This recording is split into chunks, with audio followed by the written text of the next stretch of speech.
is easy to say without reservation that our country takes pride in its military tradition and history. Over the years, the U.S. has taken steps to provide increasingly improved benefits to its GIs to support those returning home. While the military community on campus is a healthy one, it seems there is more to them and their challenges than meets the eye. Since this group not only includes our country's veterans, but also those who have recently begun to serve, perhaps it is worth considering the differing experiences and struggles of our incoming and outgoing servicemen and women. Investigating the Veterans Affairs here on campus, we had the chance to speak to veteran Dennis Manning. He's the treasurer of the new PSU Veterans Club and served in the Army for over 20 years. Well, one, I mean, the motivator is having the educational benefits. You know, there would have been a big difference had I not had them. But, you know, just looking for employment, you know, because as you guys will probably find out that having a bachelor's degree is almost required out there right now. It's almost required to have a professional, a master's, or even professional. We also inquired about the Veterans Club and the niche it intends to fulfill within the PSU military community. Yeah, we started, there was a fellow, Patrick O'Sullivan. Another fellow who's actually a retired Air Force colonel. He's going to school up here, getting another degree. And we got together because we were thinking a lot of the 85 people that come here are generally, you know, probably between 20, 24, maybe 28, you know, did 4 or 5, 6 years in the military, and now they're coming out and using their benefits.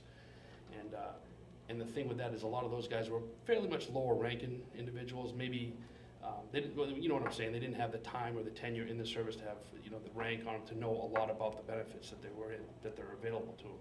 So we wanted to put it together, this organization where it's one, they can come together, it's like camaraderie, you know, because it's different around here. I mean, when you're in the service, you know, the Army works a whole lot different than Plymouth State University. To explore this community further, we went and spoke with Head of Student Activities Jen White in the Hub, who is also the stand-in advisor for the PSU Veterans Club. From there, we were referred to Darlene Brill, who is in charge of the Student Affairs Office in Spear. Through her, we learned that many services were available to our veterans, including but not limited to individuals within departments such as Student Account Services, Financial Aid, and the Campus Counseling Center specially trained to deal with veteran needs. Mrs. Brill explained to us that information concerning veterans is frequently checked and updated through the Veterans Administration in Buffalo, New York, and she stated that we are the go-to contact for veterans on campus. Veterans have specific questions and they can come here and ask without being afraid. While Mrs. Brill said that there are no current plans for expansion of the veterans programs and support, she also said that we are very open to changing and adding on as needed. However, while it is clear that a thorough support system exists for returning veterans here on campus, other students preempting their service in the armed forces with a college education are finding more of a struggle.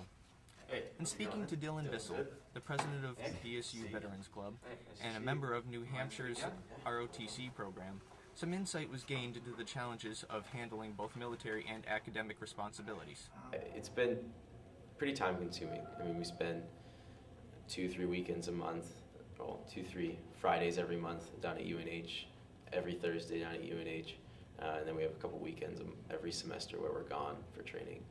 And then the summers are completely gone. Like, we don't have summers. We're training all over the country and some people all over the world, so time consuming really is the biggest obstacle. The school really is kind of hands-off about ROTC. The school here doesn't really recognize ROTC as an organization on campus. Teachers have been super supportive. Like, individually, professors have been awesome. Like, they're very accommodating when I need to leave for training. And so on an individual level, people are really supportive, but the school as a whole doesn't really support ROTC on campus.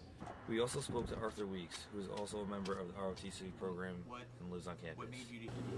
It's definitely affected time. I had a little less time than I did my freshman year. Like, I could sleep in at 10 and everything. Now I'm up at 6.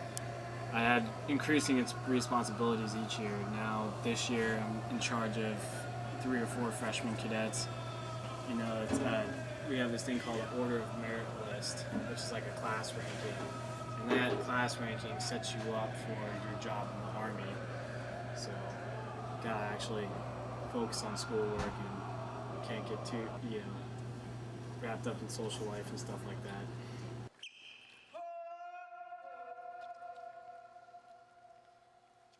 Concerning support for military students, Weeks replied, It's half and half. Like, there is some faculty that see the uniform and they're like, oh, this is sick, you know, we have an ROTC program, oh, it's awesome. Like, I talked to one of the admins at Spear, I think it was the Dean of Student Affairs, forgot his name. He's like, yeah, we'd love, he's like, definitely try to grow the ROTC program. It's like, all right, cool, you know, we have the go-ahead, we have the green light, and then one of us tries to get a recruiting table in the hub, and they say, well, you can't get a table because you're not a recognized student organization. If we recruit, we can't talk about the National Guard, we can only talk about ROTC. Other than that, I mean, any faculty I've met's been supportive. While it is clear that there is support for our military members here on campus, there are still struggles ahead for the small but significant community. In the meantime, PSU will continue to support its troops and hopefully continue to grow as time allows in the near future.